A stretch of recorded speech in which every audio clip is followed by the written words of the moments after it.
We need to look at the algorithm for searching. Searching algorithms are probably better described as comparing algorithms, because we need to compare one value with another to find out if our search was successful. So let's start with some VB code and look at how we are going to find one of these text strings in this array. We can spot 1, 2, 3, 4, 5 different text strings with our eye very easily, but if there were thousands of records, we would need to work out how we're best going to search for a particular item. So I'm going to search for American using this bit of code, and let's see what it does. I'm going to input the word I want to find, and then it's going to search through the string until it finds it. However, just to see how the loop works, because as soon as we have an array and as soon as we are searching for something, we know that it's going to be the algorithm such as bubble sort or selection sort, and we know whenever we're dealing with selecting an item in a list, we are going to have to repeat a certain process, a certain program module until it is found or not found. So we need to exhaust the list, and just out of interest we could start anywhere, but we always presume, and this is part of setting up your algorithm, looking at assumptions, we always presume we go left to right, and in this case you will see that's exactly what the program does. So let's run it first, and we'll type in American. There we go, click on OK, and it console writes all of the text strings from the array, and the one we are looking for simply has found next to it. Let's just see how the code works. There's our word to find. We've given it a variable find word, and so we put in the input box American, and it essentially goes for each value in the array. Value has already been declared as a string, so for each value in the array, notice the reserved keywords. VB knows exactly what you mean when you say for each variable in our array. How do we know what the array is? Well, we've declared the array as a new string array. See the curly brackets. Then write the line, write it out in our console. Okay, so write all the values in order. And then it says, if our value within that list is equal to the one we are wanting to find, then console write line, that value and the word found. And then of course end it. Go to the next, so it loops, next, go through, go through, go through. Console read line just allows us a moment to read those values. Let's try another one, let's try Indian. Click on OK. And there we go, Indian found.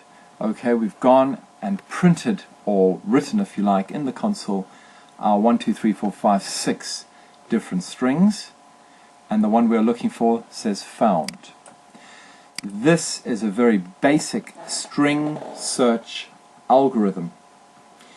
It relies on the following assumption. Listen carefully, we have to assume that our array is separated, and of course an array is separated because each text string is enclosed by quote marks, comma, quote marks, so they are separated. And of course we have to assume that the search word is going to be spelt accurately in order for us to find what we're looking for. If I wrote English, whoops, English, clicked on OK, it still does what the program says it should do, which is print out all 6 different text strings from the array, and nothing is found. So in a way, the program is doing exactly, well, not in a way, it is doing exactly what we've programmed it to do, and it hasn't found what we typed in because it's not in the array.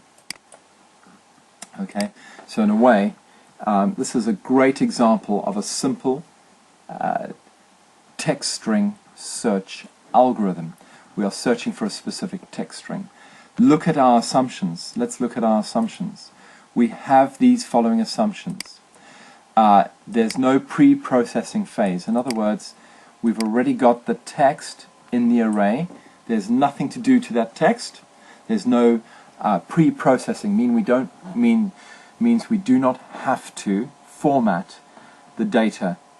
We do not have to worry about what we are looking at. Don't have to process it. It's not like numbers that are in string format that we have to convert to integer and so on.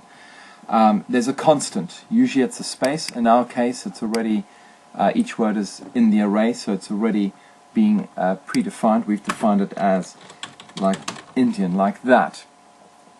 So there's nothing else needed there. Always shift one position to the right. That's exactly how an array works. It will work its way through the array from left to right. Comparisons can be done in any order. That's true, although we'll work from left to right, so comparisons can be done in any order, of course. Don't worry about this just yet. This is more to do with A2, but I'll mention it later on. But there is a way of describing your algorithm in terms of complexity. So here's a bit of pseudocode for how we would write out this algorithm.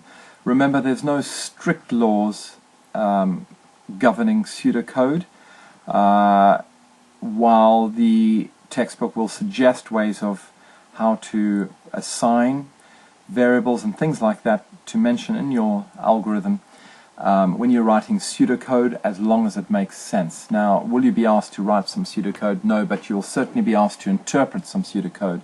Here's just a bit of pseudocode that you would understand in relation to what we've seen. We're doing a do-while. If we look at this, we're doing a for each, which is another kind of loop.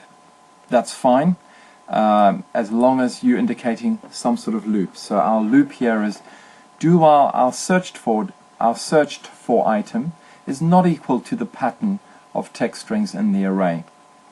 So if it's America, we'll keep going through until we find America. We're going to compare next, meaning always move down the list of strings and compare each one. If the search item equals, that means equivalently equal to the pattern within the array, then we have found it, else we keep looping. We don't need loop through, we don't need the word loop through. Everybody understands that loop means to go back to where our point of the loop starts, which is the do while. And then I prefer to always end with an end, to let the algorithm exit or end. Once again, not essential. There's various ways of writing out your pseudocode to describe the algorithm. What's the difference between an algorithm and pseudocode? Well, pseudocode comes closer to our program module, whereas the algorithm is more step-by-step sequence, and we'll go into how an algorithm is written with regards to simple searches and so on later on. For now, let's just finish off by looking at this program module once more. There's our list of string. Okay, so that could be in a database. We've just chosen to list it as an array. We've got a variable which is simply a box where we put our searched for word. We're searching for American, and we run that, we type American, and it goes through the array. It actually lists everything in the array, but it shows us which one we have found by concatenating the value with the word, the text string found. So we know that it has indeed found it correctly. What does this depend on? Well, it depends on, first of all, is it accurate data quality in the array? And secondly, we've got to have exactly the same pattern. It can't be American. Okay, it will not find it. It's got to be American. So those are our assumptions for us to test the program. The program does work even without us finding anything. Let's just check if, yep, it works by printing out everything. So the program works. There's always a slight misconception. You say, well, the program isn't working, it hasn't found anything. Yes, the program is working because it's proving the loop works. Within our loop, we've asked it to write all the values out in the console. That's exactly what it's done. To test if it can search for something, we've got to type in the exact same spelling as a pattern in the array. To prove what I mean, this could be ABC, this is DEF, this is HIJ, whatever the case is, GHI, or whatever. And we've got to be exact with what we are looking for. So ABC. Let's type ABC. Yep, ABC's been found. Interesting that it started off by printing that 3 times. So we'll have to check out what's going on there at a later stage. Anyway, let's just run that again. Let's look for, is it DEF? Yep, let's type in DEF. Has it found it? Yes, it's found DEF. And look at that, we're looping through several times. That's fascinating. And we're printing several times. But we've got the general idea, so we'll look at that again later.